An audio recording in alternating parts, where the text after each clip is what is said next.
penyakit yang disebut dengan as-sabiyah, penyakit fanatisme.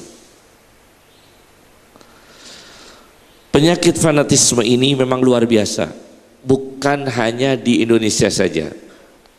Karena itu patologi manusia yang telah disebut dalam Al-Quran, kullu hizbin bima ladaihim farihun.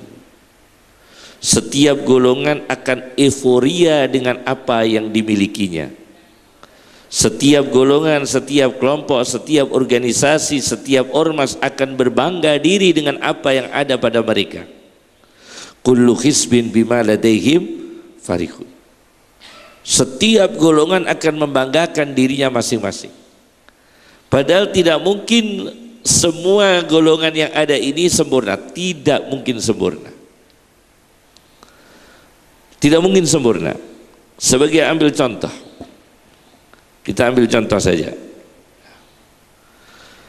Kalau penyakit fanatisme ini tidak berkurang, kalau hilang sama sekali agaknya sulit itu.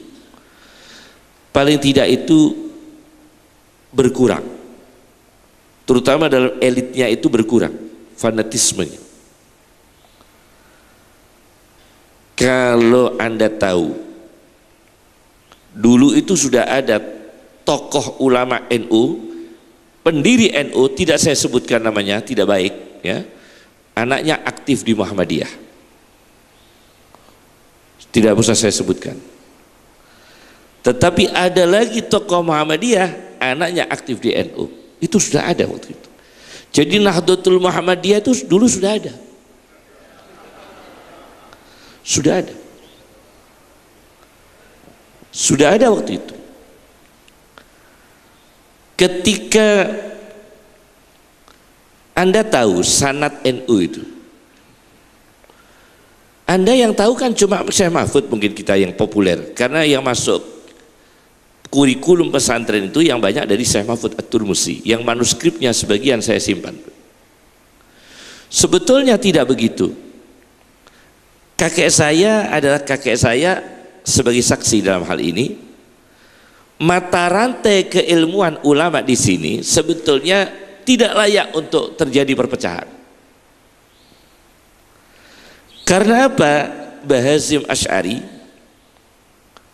Mbah Abdul Wahab Hasbuah, Mbah Asnawi Kudus itu di sana bukan hanya ngaji ke Syekh Mahfud, yang pola pandangnya melahirkan Nahdlatul Ulama, tapi juga mengaji pada Khatib Minangkabau yang sudah mengajarkan Al-Mannar, Al-Maraghi dan sebagainya waktu itu.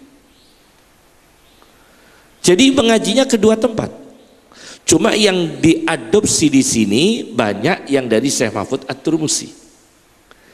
Tetapi beliau-beliau ini sangat menghargai karena beliau-beliau ini juga murid Khatib Minangkabau. Jadi mata rantai ilmunya itu sebetulnya sudah dua. Anda tidak perlu alergi dengan yang lain, cuma beda boleh. Tapi kemudian kita memandang musuh tidak boleh. Ini sesama muslim. Kalau Anda memandang musuh, Anda tidak tahu mata rantai ilmu kita itu dari Khatib Minangkabau juga. Khatib Minangkabau banyak pemikirannya diadopsi oleh Kiai Ahmad Dahlan. Jadi yang banyak mempengaruhi ke NU adalah Mahfud At-Turmusi. Yang banyak mempengaruhi ke Muhammadiyah adalah Khatib Minangkabau. Dan para ulama NU juga mengaji ke Khatib Minangkabau, dan para ulama Muhammadiyah juga ngaji ke Syekh Mahfud At-Turmusi.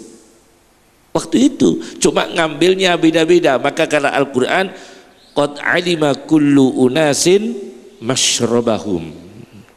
Sungguh setiap manusia itu tahulah di mana mereka minum, tempat minumnya di mana. Qad alima kullu unasin masyrabahum, tahu tempat minumnya sendiri-sendiri.